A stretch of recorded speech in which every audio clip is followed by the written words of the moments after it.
اپنے خاندان کے ہمراہ منصور نے آپ کو بھی قید کیا، علی العابد صاحب کو بھی قید کر لیا تھا اور آپ اس قید میں تھے.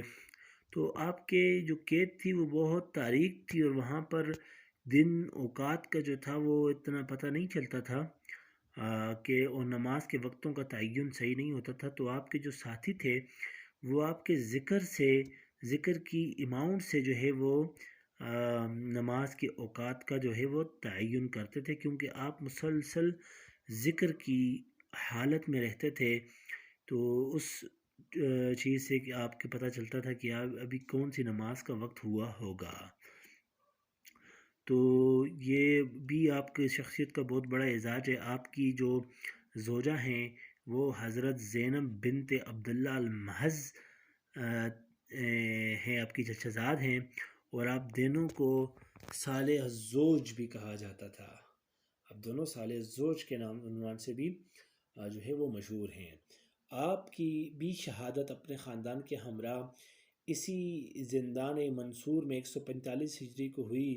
آپ بحالت سجدہ تھے کہ آپ کی جو ہے وہ روح پرواز کر گئی. اسی زندان کے دوران آپ کا جو استقامت کا لیول تھا وہ کمال تھا.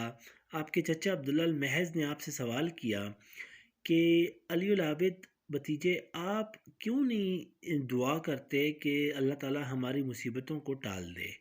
تو آپ اس پر خاموش ہوئے اور آپ نے فرمایا کہ تھوڑی دیر بعد آپ نے فرمایا کہ جنت میں ایک اعلیٰ مقام ہے اور ہم اس مقام تک اسی وقت پہنچ سکتے ہیں کہ جب ہم ان مصیبتوں سے گزریں اور ان مصیبتوں پر صبر کریں، تو تب ہی ہم جنت میں پہنچ سکتے ہیں. اور اس کے بعد کہ دوزخ میں ایک خاص مقام ہے اور منصور اس مقام تک تبھی پہنچ سکتا ہے کہ جب وہ ہمیں اذیتناک موت سے دوچار کرے. تو اگر اپنے چچا کو آپ کہتے ہیں تو میں دعا کر لیتا ہوں، لیکن تب منصور اس مقام کو نہیں پہنچ سکے گا اور ہم اپنے مقام پر نہیں پہنچ سکیں گے. تو اس پر عبداللہ نے کہا کہ میں صبر کرتا ہوں. اور یوں 3 دن بعد حضرت علی العابد بحالت سجدہ وفات پا گئے. اپنے بھائیوں میں نسل آپ کی ہی چلی ہے. آپ کے جو ہیں 5 بیٹے ہوئے ہیں: حسن الموقوف، مکفوف، حسین، شہید افق. آپ پر الگ سے لیکچر ریکارڈ کریں گے. 159 ہجری میں آپ شہید ہوئے. 69 میں آپ پر ایک الگ سے پورا آپ کے اس سلسلے میں پورا ایک جو ہے فخ پر ایک لیکچر ہوگا. عبد الرحمن اور عبداللہ اور محمد. عبد الرحمن کی بس ایک ہی بیٹی تھی رقیہ. عبداللہ اور محمد درج ہوئے. تو حسن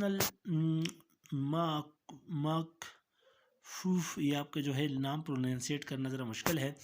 آپ کے 3 فرزند ہوئے: محمد عبداللہ تو درج ہو گئے، اور ابو جعفر عبداللہ الزریر الشاعر جو ہے ان سے آپ کی نسل چلی. آپ کے 2 فرزند محمد اور علی. محمد کے 3 فرزند محمد رکاب اور محمود ہوئے، اور جبکہ علی کے 2 فرزند ابو محمد جعفر اور ابو سحر محمد الدمشقی جو تھے وہ آپ کے دوسرے فرزند تھے، اور ان سے آپ کے بیٹے ابی قاسم سلیمان اور ان کے بیٹے قسیم جو ہے بیان ہوئے. اسی طرح محمد جعفر کے بیٹے علی اور عیسیٰ کا بیان موجود ہے. اس جو ہے خاندان میں جو ہے وہ نا تعداد بہت قلیل ہوئی ہے. بڑے تھوڑے لوگ یہ پھیلا ہے خاندان. آگے چل کر زیادہ تر اس خاندان میں منقرض گزرے ہیں، اور پھر یہ لوگ عرب سے ختم ہو گئے، اور بعض کہتے ہیں کہ جی کچھ مصر کو اور عجمی علاقوں کو یہ جو لوگ جو ہے وہ عرب سے منتقل ہو گئے. تو یہ لوگ عرب میں بہت کم ملتے ہیں.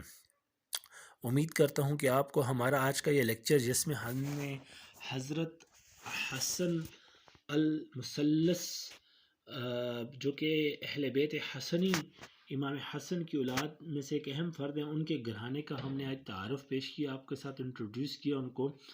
تو یہ آپ کو بہت پسند آیا ہوگا اور آپ کی معلومات میں اضافے کا سبب بنا ہوگا.